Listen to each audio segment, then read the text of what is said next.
On today's episode of Sports Medicine Weekly, Dr. Brian Cole and I discuss the importance of sleep for wellness. Not getting enough sleep may negatively impact how you respond to stress, your memory, the immune system, cardiovascular health, and your mood.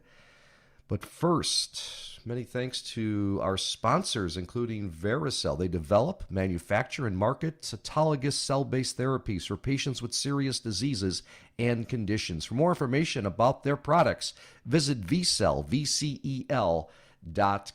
And we hope you have tried Karen Malkin's new protein brownie bar and superfood bars, best tasting bars on the market. They're certified gluten-free, paleo, no added sugar. Karen's protein brownie bars and superfood bars available on Amazon and at Karen Malkin, KarenMalkin.com. I'm joined by Dr. Brian Cole as usual. And Dr. Cole, boy, I know I get enough sleep every night. I really feel that way. I know you don't because your hours are crazy. You are up early, and I'm sure you're trying to get everything you can done the night before, plus with your family. You're a very busy guy, but let's talk a little bit, if we can, for our podcast listeners here, the importance of sleep for wellness, because let's face it, it is critical, isn't it? Steve, it is. And it's interesting that sleep is largely one of those things that's part of recovery. You know, in essence, we talk about exercise and fitness, and in some ways that's a reductionist maneuver. In other words, it breaks down our muscles. We see fatigue, lactic acid buildup, and there's sort of a process that sets us in reverse, if you will, with heavy levels of exercise. So we always talk about recovery. And, you know, Steve, we talked about recovery in our high-level athletes, how important it is to allow them to sort of get up and go the next day. And we speak to nutrition and massage therapy and contrast baths and all these other things. But, you know, not everyone has access to those things, but everyone does have access to sleep. And sleep is, in many ways, rejuvenative, if you will. And we've learned a lot about sleep in terms of how we manage to accomplish it. And I would tell you that it helps our immune system. It helps our energy levels. And in those of you who are fanatics about exercise, it can help with recovery. So it's really one of those prongs that sort of keeps us all going.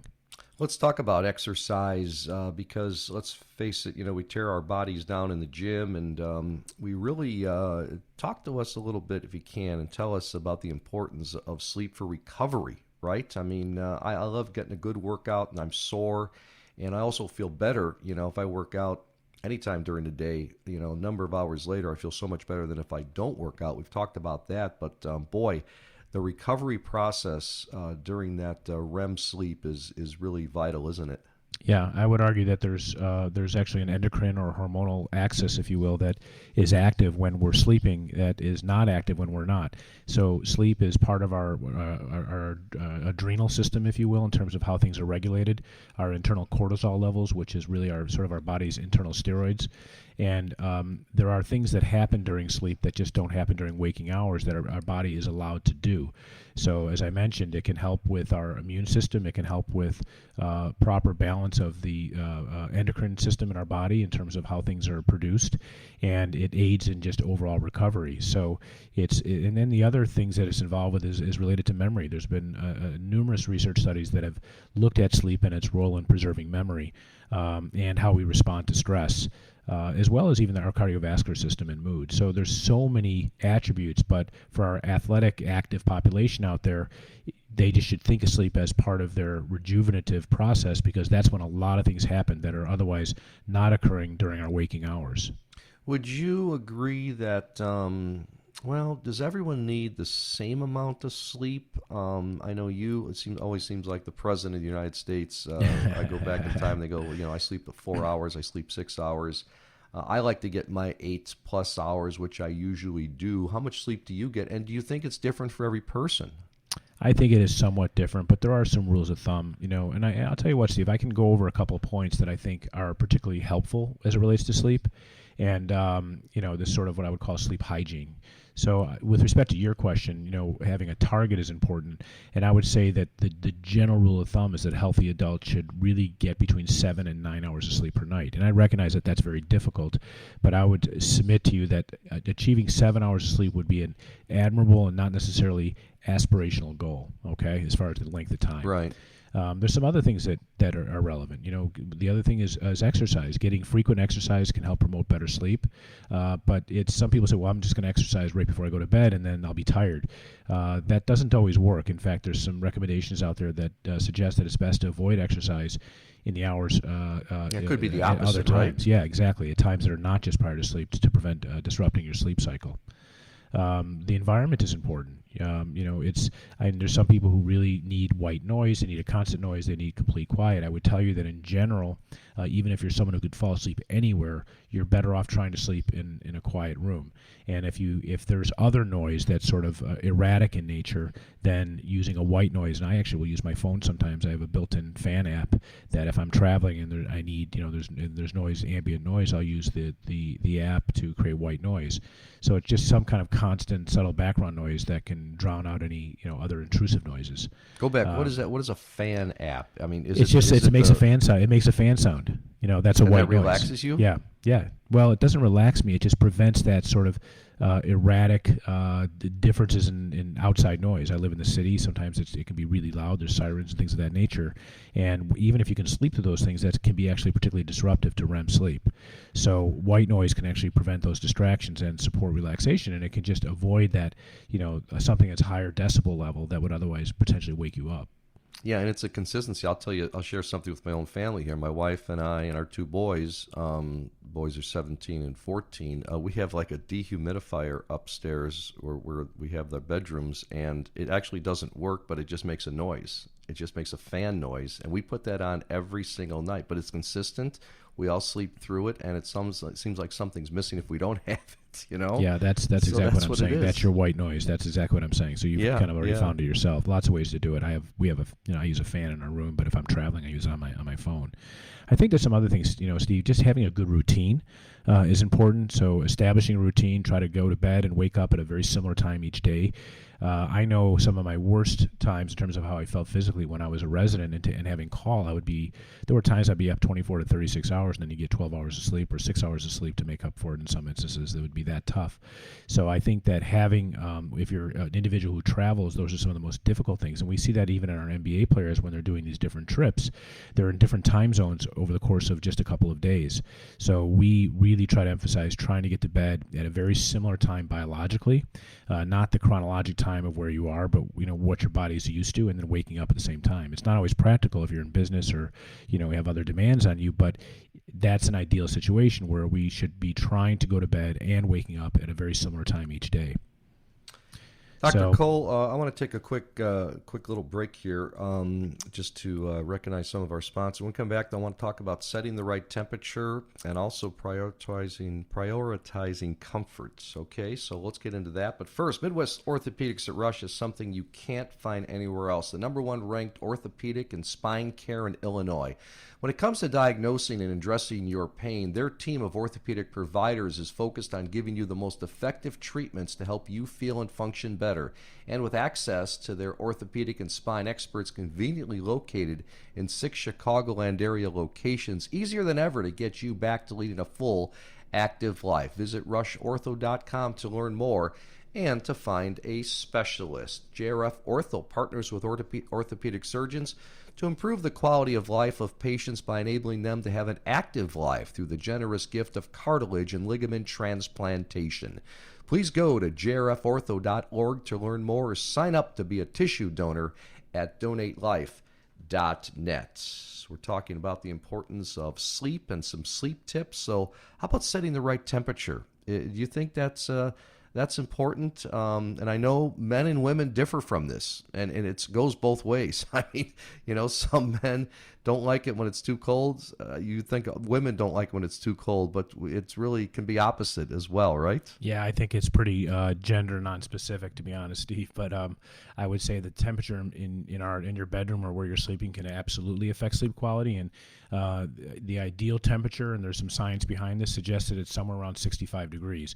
But I know there's going to be a lot of personal preferences. But if you look at the biology of it, somewhere around 65 degrees, knowing that our body temperatures are about 98.6 normally, is a recommended temperature, assuming that's tolerable for you. But the problem is, as you say, people have different preferences, and some like it much warmer, and some are really good when it's cold. I actually like it to be cold and use covers to keep me warmer. What's cold? You like 65 degrees? I think 65 is cold for a lot of people. I do too. Yeah. Too So, cold but for me. it's yes, and being able to travel and you're in hotels, you can always see what it is. And for me, I'm like a 67 to 68 person. But there's some data that shows that sleeping with a little cooler temperatures is actually good. See, my family makes fun of me because I'm a 72 guy. Yeah, I like it. I like it warm. I don't like to sweat. I'll get uncomfortable. You never want to sweat, of course, but I don't like it freezing. I'm uncomfortable, and I've always had, kind of actually into my older age now, I get them less frequently. I used to get strep throat all the time. And when I slept comfortably in a warm atmosphere, it just helped me breathe better. But my boys and my wife will take the 68, 67 degrees in a hotel room, and it gets very uncomfortable for me.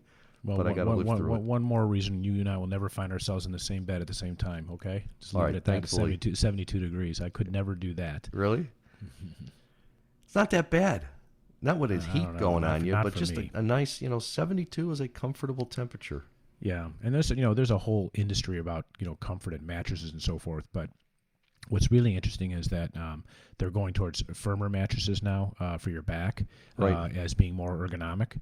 I think basically making sure you're comfortable, and it sounds kind of silly and self-evident, but making sure your bed's comfortable, pillow's comfortable, that can make a positive difference in your overall quality of sleep. There's another one, Steve. I don't know what you do, but I have historically worked from bed. I'll have my computer there and be working and so forth. And there's a lot of data that says, look, you need to kind of shut it down Yeah. and avoid that visual optical stimulation as well as the brain stimulation, and really avoid working from bed and sort of keeping it separate, distinct. And maybe your bed is sort of a sanctuary for sleep and relaxation, and work should be done elsewhere. A lot of us are guilty of that. Is that something? Do you do a lot of work while you're in bed? No, I'll be in the office here. If I need to be on the computer, on my phone, reading. Actually, I never take anything to bed, believe it or not. Bed is just for sleeping, and I'm most comfortable doing that. So the other thing, Dr. Cole, before we sign off here, sleep apnea. This is big for people. I can't imagine how many people are undiagnosed with this, right? They say they wake up in the middle of the night and they can't breathe, and why is my airway, they don't recognize what they have. It happened to me, and I had severe sleep apnea. So, it's something that, and people die from it in the middle of the night, and it's horrible. So if you have those problems, go to a sleep study, go talk to somebody, because it is really critical for your life and your health. Yeah, I would. Sleep apnea is unfortunately goes frequently undiagnosed, and it's not always in overweight people. It is amazing how people can walk around chronically fatigued. If you're sleeping with someone, they typically will know that you have sleeping problems in terms of snoring and waking up in the middle of the night, but it may never be pointed out to you, and it may just be something that's saying, well, you just snore. So I think it's important, Steve, as you allude to, because it can help. It can have problems, cardiovascular health, blood pressure, and so forth, as well as just chronic fatigue due to the effects of sleep apnea, where you're waking up periodically, you don't even know you're doing it, you never actually hit a REM cycle. So that's a solid one. How did you treat your sleep apnea? With CPAP. And do you still I have swear it? by it. I've got a CPAP machine now for 12 years probably, and I can't even take a nap without it. It's comfortable and it's silent, so my wife is never bothered by it, sleeping next to her. And if I'm in the room with our boys, in a hotel, travel trip for sports or something, they don't hear it. So I know how to control it, turn it on, turn it off, with literally pressing a button. And I sleep very comfortable. I'm very happy I have it, because I had some rough nights before I did the sleep studies. Yeah, well, I'm glad you picked that up. That's because, as I say, it often gets missed, and I think there's another one that I have trouble with, is that if you're having trouble falling asleep, you sit there and just lay there and you keep trying, keep trying. So if I think the good rule of thumb is, if you've tried for 20 minutes or so and it's just not happening, potentially, shut it down, get up, maybe do some type of relaxing activity like reading or meditating, and then try it again. But just avoid stimulating activities, but looking at your phone, your computer, things like that. But if you have an extended period of time where it's just not happening, it may be you may be successful in just trying some relaxing activity like reading or meditating or something other, just to change course to try to get over that hump. Yeah, absolutely, absolutely. Good stuff. The other thing, before we sign off, I want to ask you about restless leg syndrome.